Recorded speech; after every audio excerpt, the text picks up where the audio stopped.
Okey, bismillahirrahmanirrahim. Assalamualaikum warahmatullahi taala wabarakatuh. Selamat petang kepada semua murid-murid. Baik, hari ini kita akan masuk pelajaran pendidikan faraid darjah 6, pelajaran pendidikan faraid darjah 6. Dan kita akan masuk tajuk yang baru, iaitu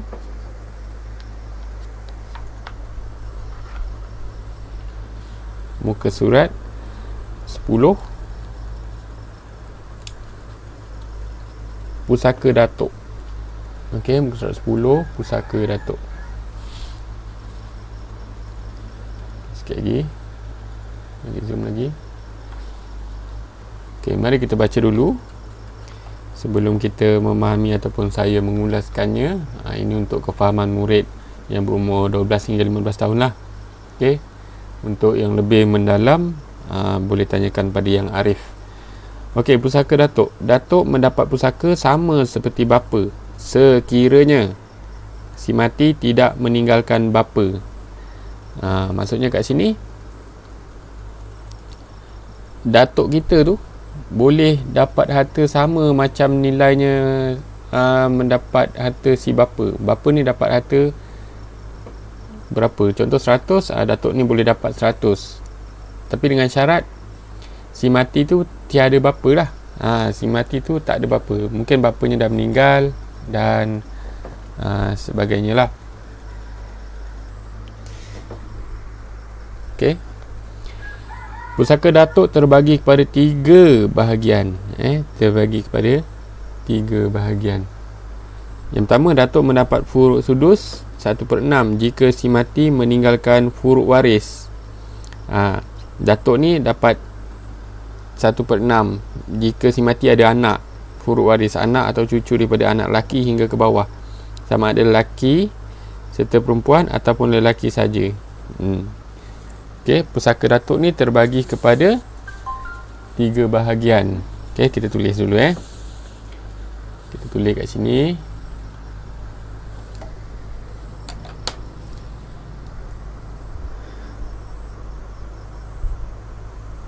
Pusaka datuk. Dia kata terbagi kepada 3 bahagian. Okey, kita bagikan kepada 3 1, 2 kat bawah, 3. Okey, yang pertama tu yang dia kata kat sini, datuk mendapat furuk sudus jika si mati meninggalkan furuk waris. Contohnya kat sini saya lukiskan gambaran Saya lukiskan gambaran. Okey, si mati biasa kita letak pangkah gitu kan. Si mati ada isteri. Ini untuk yang pertama Lepas tu si mati ni ada kat sini kawasan bapa lah.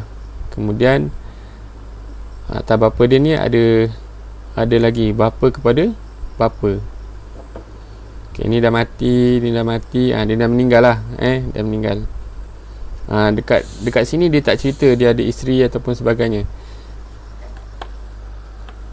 Okey, si mati ni saya warnakan warna merah. Boleh nampak? Okey, yang hidup adalah datuk.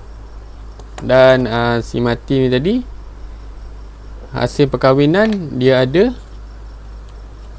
kita ambil contoh yang kat sini lah dia ada anak lelaki. Okay, contoh yang pertama ni tadi. Okey, datuk mendapat furuk sudus 1/6 jika si mati meninggalkan furuk waris. Si mati ni tadi ada anak ni ada anak datuk ni cuma dapat 1/6. Datuk tu dapat 1/6. Okey, sebab bapa dia tak ada, bapa dia meninggal ni. Okey, kemudian kita pergi yang kedua. Yang kedua dekat muka surat 11 muka surat 11. Okey, saya zoom out sikit. Okey. Datuk mendapat bahagian asobah jika si mati tidak meninggalkan furuk waris sama sekali. Okey, yang kedua belah sini saya buat yang sebelah sini. Dia punya gambar raja ni sama je macam ni. Suami isteri tambah. Ni suami isteri Lepas tu atas suami ada mak, ada bapa. Atas bapa dia ada nenek, ada atuk. Okey, ni semua dah meninggal. Okey, ni bahagian datuk Datuk ni masih ada lagi. Okey, kalau masih ada kita tandakan right. Kalau dah tiada kita pangkah. Terpangkah. Dia tak cerita kat sini ada nenek, ada bapa, ada mak Okey, si mati ni pula kita pangkah juga. Kita pangkah dan kita warnakan warna merah. Okey, kita dekat sini datuk mendapat bahagian asobah jika si mati tidak meninggalkan furuk waris. Furuk waris ni siapa? Furuk waris ni anak lah. Furuk waris ni waris dia. Waris yang kat bawah ni. Dia tak ada. Dia tak ada anak lagi. Dia tak ada anak. Okey. Datuk mendapat bahagian asobah jika si mati tidak meninggalkan furuk waris sama sekali. Asobah ni makna apa? Maknanya harta keseluruhan si mati ni tadi akan pergi kepada datuk. Harta keseluruhan si mati ni tadi akan pergi ke datuk. Macam itu. Okey, bahagian yang kedua. Okey, kita pergi kepada bahagian yang ketiga. Okey, bahagian ketiga kita pergi kat bawah ni ni saya lukiskan supaya awak mudah faham lah. Okey, yang ketiga kat sini datuk mendapat furut sudus 1/6. Sudus ni 1/6 dan asobah jika si mati meninggalkan furuk waris yang perempuan sahaja. Yang perempuan sahaja. Sebab bahagian perempuan ni ada lain. Bahagian lelaki ni besar. Bahagian perempuan dia kecil. Maka diberikan kepada datuk pusaka secara furuk sudus 1/6 terlebih dahulu. Dan dia menerima asobah sekiranya ada baki. Okey, kita lukiskan kat sini Sama juga macam yang kita lukiskan kat atas ni, kita lukiskan balik Ini bahagian si mati. Dia ada isteri. Dia tak cerita pasal ada isteri. Kemudian dia ada atas dia ada susu galuh lah. Susu galuh ada bapa, ada mak. Lepas tu atas bapa dia ada nenek dan ada atuk. Atuk dia masih ada dia cerita kat sini dia masih ada. Okey, si mati ni kita warnakan warna merah. Dan kat sini dia cerita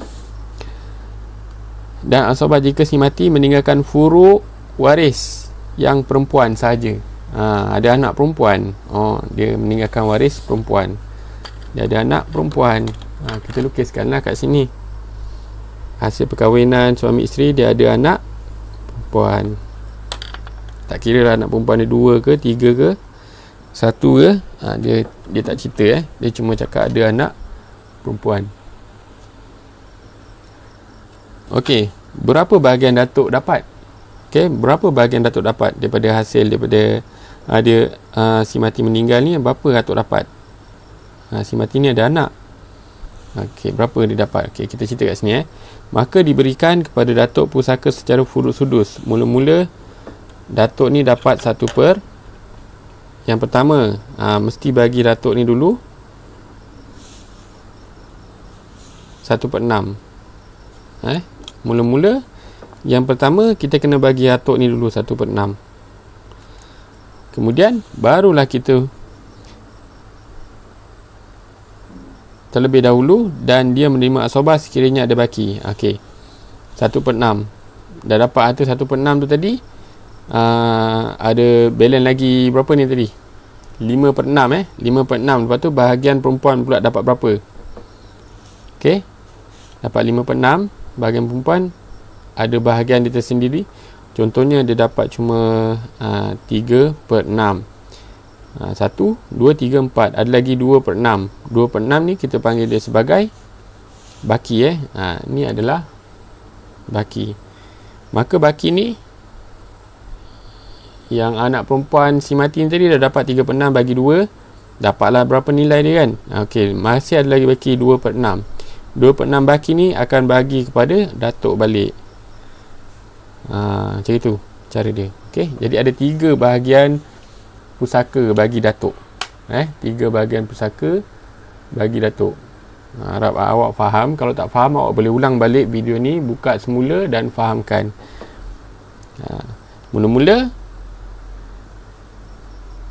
yang pertama, si mati meninggalkan datuk dan anak lelaki dan waris, dan furuk waris lelaki. Datuk ni dapat 1/6 saja. Selebihnya dibagikan kepada anak lelaki tersebut. Yang kedua pula, si mati ni tidak meninggalkan waris langsung. Tak ada waris langsung. Jadi keseluruhan harta si mati akan pergi kepada datuk. Tu yang kedua. Yang ketiga, masalah yang ketiga, zoom sikit. Okey, masalah yang ketiga, waris ni si mati ni tadi meninggalkan datuk dan anak perempuan. Okey, mula-mula kita kena tahu bahagian datuk dapat berapa dulu. Sebab datuk dapat 1/6 dulu. Kemudian baki 1/6 tu tadi bahagikan kepada ikut kiraan dia lah. Tidaklah total 5/6 tu bagi kepada perempuan, tidak. Perempuan dia ada bahagian dia sendiri. Nanti kita akan belajar bahagian dia berapa. Kemudian contoh bahagian perempuan 3/6 daripada harta tersebut bagi kepada 2. Kemudian kalau 6, 3 campur 1, 4 kan, ada baki 2/6. Baki ni tadi 2/6 ni tadi, baki setelah dibagi-bagikan ni ada baki 2/6. Baki ni dia akan naik kepada, dia akan dapat kepada datuk balik semula. Macam tu. Contoh macam jual beli lah. Kita bayar kat ni 1/6 je. Lepas tu kita dapat baki balik kan, dapat baki 5/6. Lepas tu kita bagi lagi kat sini, kita beli barang apa lagi kat sini, 3/6 ringgit. Ada baki lagi RM2. RM2 ni kita bagi kepada datuk semula. Macam itulah kiraan dia. Okey, semoga video ini bermanfaat. Jika bermanfaat dan ada pelajar-pelajar ataupun murid-murid yang lain yang belajar benda yang sama, tajuk yang sama, bolehlah di-sharekan kepada rakan-rakan yang lain. InsyaAllah kita kongsi sama-sama ilmu yang sedikit ni, tetapi berkah untuk dunia dan akhirat. Okey, sekian. Jangan lupa tinggalkan komen anda, nama anda dan juga kelas di bawah. Like, komen dan subscribe. Sekian. Wabillahi taufiq wal hidayah. Assalamualaikum warahmatullahi wabarakatuh.